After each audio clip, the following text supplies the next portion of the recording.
دو دائیوں کی دعوت ایک جیسی مؤثر نہیں ہو سکتی ہے، ان کی دعوت میں یقیناً فرق ہوگا۔ اس لیے ہر دائی کا اپنا اپنا ایک الگ اسلوب ہوتا ہے، ہر دائی کا اپنا اپنا ایک انداز ہوتا ہے۔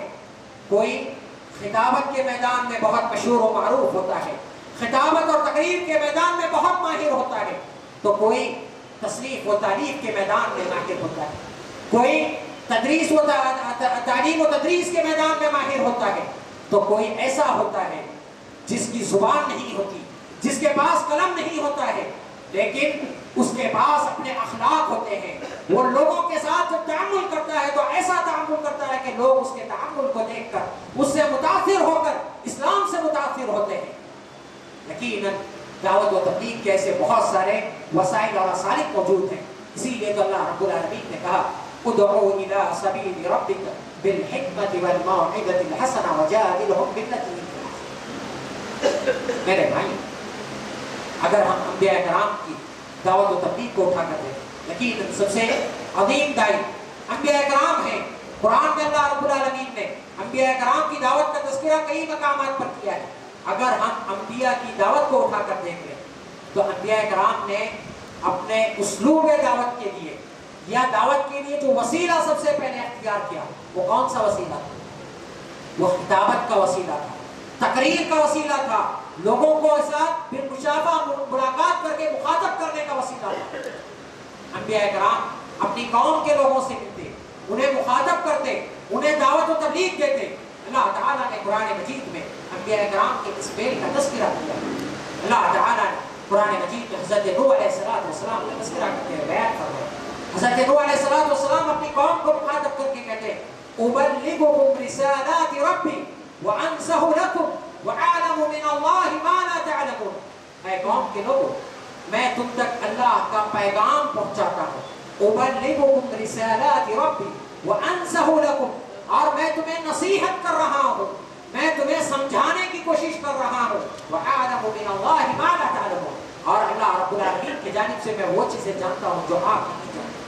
اللہ تعالیٰ نے قرآن مجید میں حضرت ہود علیہ السلام کے قوم کا تذکرہ کیا، اور اللہ تعالیٰ نے قرآن میں بیان فرمایا، وہ کہتے ہیں أُبَلِّغُكُمْ رِسَالَاتِ رَبِّي وَأَنَا لَكُمْ نَاصِحٌ عَمِينٌ، میں تم تک اللہ کا پیغام پہنچانے کی کوشش کرتا ہوں، اور میں تمہیں امانت کے ساتھ نصیحت کرنے والا ہوں۔ وَأَنَا لَكُمْ نَاصِحٌ عَمِينٌ، میں امانت کے ساتھ تمہیں نصیحت کرنے کی کوشش کرتا ہوں۔ اسی طرح اللہ تعالیٰ نے قرآن مجید میں حضرت صالح علیہ السلام کی قوم کا تذکرہ کیا۔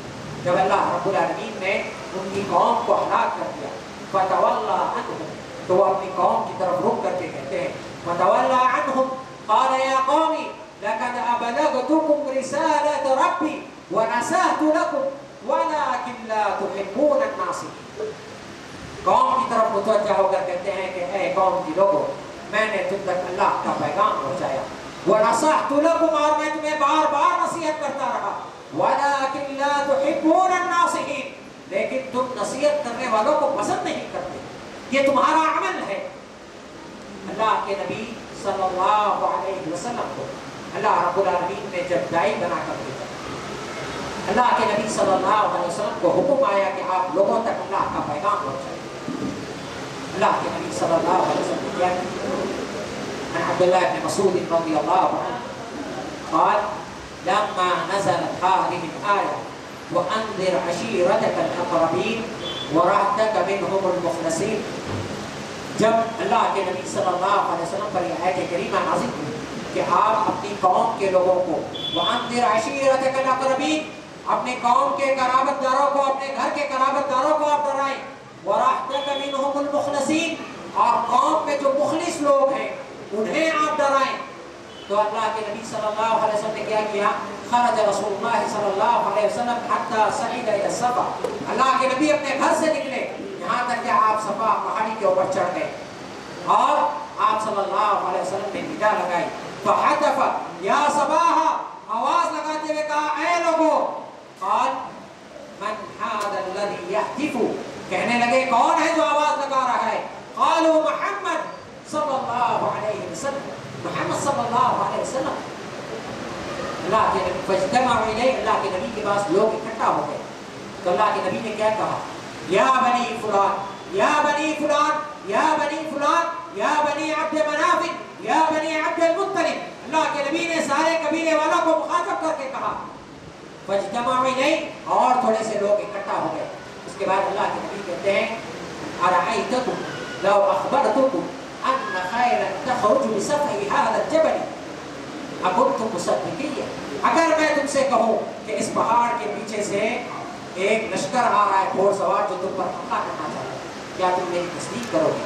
قالوا ما جربنا علیک الا ما جربنا علیک کذبا، کہتے ہیں ہم نے آپ کو کبھی جھوٹ بولتے ہوئے نہیں پایا۔ اللہ کے نبی صلی اللہ علیہ وسلم نے کیا کہا؟ فإنی نذیر لکم بین یدی عذاب شدید، میں تمہیں ایک سخت عذاب سے ڈرانے کی کوشش کروں گا۔ یہ واقعہ آپ جانتے ہیں میرے بھائی، اس واقعے کو بیان کرنے کا مقصد کیا ہے؟ مقصد یہ ہے کہ اللہ کے نبی صلی اللہ علیہ وسلم نے دعوت کے لیے جو سب سے پہلا اسلوب اختیار کیا وہ اسلوب خطابت کا اسلوب تھا، اور یہی وجہ ہے کہ اللہ رب العالمین نے ہر قوم میں انہی میں سے ایک آدمی کو نبی اور رسول بنا کر مبعوث کرا۔ کیوں؟ کیونکہ وہ ان کی زبان جانتے تھے، ان کی زبان میں ان کی قوم کے لوگوں کو سمجھا سکتے تھے، اسی لیے اللہ رب العالمین نے ہر قوم میں سے ہی انہی میں سے ایک آدمی کو نبی اور رسول بنایا۔ اللہ نے قرآن میں بیان فرمایا وَمَا أَرْسَلْنَا مِن رَّسُولٍ إِلَّا بِلِسَانِ قَوْمٍ لِيُبَيِّنَ لَهُمْ فَيُضِلُّ اللَّهُ مَن يَشَاءُ وَيَهْدِي مَن يَشَاءُ، ہم نے ہر قوم میں انہی میں سے ایک آدمی کو نبی اور رسول بنایا لِيُبَيِّنَ لَهُمْ، تاکہ وہ انہیں واضح طور سے سمجھا سکے۔ پتا چلا کہ آپ جس قوم میں دائی بن کر جانا چاہتے ہیں، جس قوم کے لوگوں کو آپ سمجھانا چاہتے ہیں، آپ اس قوم کی زبان جاننا ضروری ہے، اس قوم کی زبان پر عبور حاصل ہونا ضروری ہے، اس قوم کی زبان میں آپ کو فصاحت اور بلاغت حاصل ہونا چاہیے، آپ کی زبان انتہائی صاف اور شفاف ہونی چاہیے، زبان کے اندر لکنت اور ہچکچاہٹ نہیں ہونی چاہیے، کیونکہ ایک دائی کی زبان میں اگر لکنت اور ہچکچاہٹ ہوگی تو یقیناً اس کی دعوت و تبلیغ مؤثر نہیں ہوگی۔ اسی لیے تو اللہ تعالیٰ نے قرآن مجید میں حضرت موسیٰ علیہ السلام کا تذکرہ کیا، قال رب اشرح لي صدری ویسر لي امری واحلل عقدۃ من لسانی یفقهوا قولی، زبان کے اوپر جو گراہیں لگی ہوئی ہیں اے اللہ تو گروہ کو کھول دے۔ اس آیت کریمہ ایک بات اور ذکر کر دوں، ویسر لي امری، اے اللہ میرے اس دعوت کے کام کو آسان کر دے۔ دعوت کے میدان میں اگر آئیں تو جہاں دعوت کے کام کو پورا کرنے کے لیے اللہ رب العالمین سے دعا کرنا ضروری ہے، وہیں پر اس بات کی کوشش کرنی چاہیے کہ زبان کے اندر کسی قسم کی لکنت اور ہچکچاہٹ نہ ہو۔ آپ کی زبان انتہائی صاف و شفاف ہونی چاہیے، فصاحت و بلاغت آپ کو حاصل ہونی چاہیے۔ اگر آپ کی زبان اچھی ہوگی تو یقیناً آپ کی دعوت و تبلیغ میں تاثیر پیدا ہوگی، لوگ آپ کی دعوت سے متاثر ہوں گے، اور اللہ رب العالمین نے قرآن مجید میں ایسی دعوت دینے کا حکم دیا ہے جو لوگوں کے دلوں پر اثر انداز ہو۔ مؤثر خطاب کرنے کی کوشش کرنی چاہیے۔ اولئک الذین یعلم اللہ ما فی قلوبہم فاعرض عنہم، اللہ رب العالمین منافقین کے بارے میں بیان فرماتا ہے یہی وہ لوگ ہیں کہ اللہ رب العالمین جو ان کے دلوں میں ہے جانتا ہے۔ فاعرض عنہم وعدہم وقل لہم فی انفسہم قولا بلیغا، اللہ نے کیا کہا کہ اللہ ان کے دلوں میں کیا ہے جانتا ہے، آپ ان سے اعراض کریں، وعدہم اور انہیں صرف واعظ و نصیحت کرتے رہیں، وقل لہم فی انفسہم قولا بلیغا، اور ایسی گفتگو کریں، ایسی بات ان کے ساتھ کرتے رہیں جو ان کے دلوں پر اثر انداز ہو جائے۔ پتا چلا مؤثر خطاب کرنے کی کوشش کرنی چاہیے، اور یقیناً بعض خطبہ ایسے ہوتے ہیں جن کی زبان میں اللہ رب العالمین نے ایسی تاثیر کی ہے کہ وہ جب گفتگو کرتے ہیں، جب خطاب کرتے ہیں تو ان کا خطاب لوگوں کے دلوں پر اثر انداز ہوتا ہے۔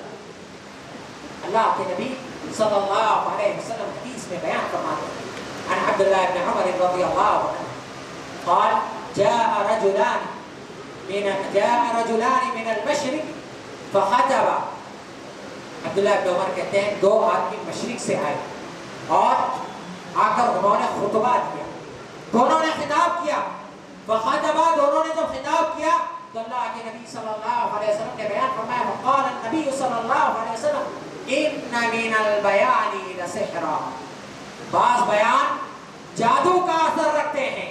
کیا مطلب اس کا؟ اہل علم نے اس کی شرح میں بہت ساری باتیں کی، اس کی شرح پڑھنے کی ضرورت ہے۔ ہم احادیث کی کتابوں کے اندر اس کی شرح کو پڑھیں تو پتہ چلے گا۔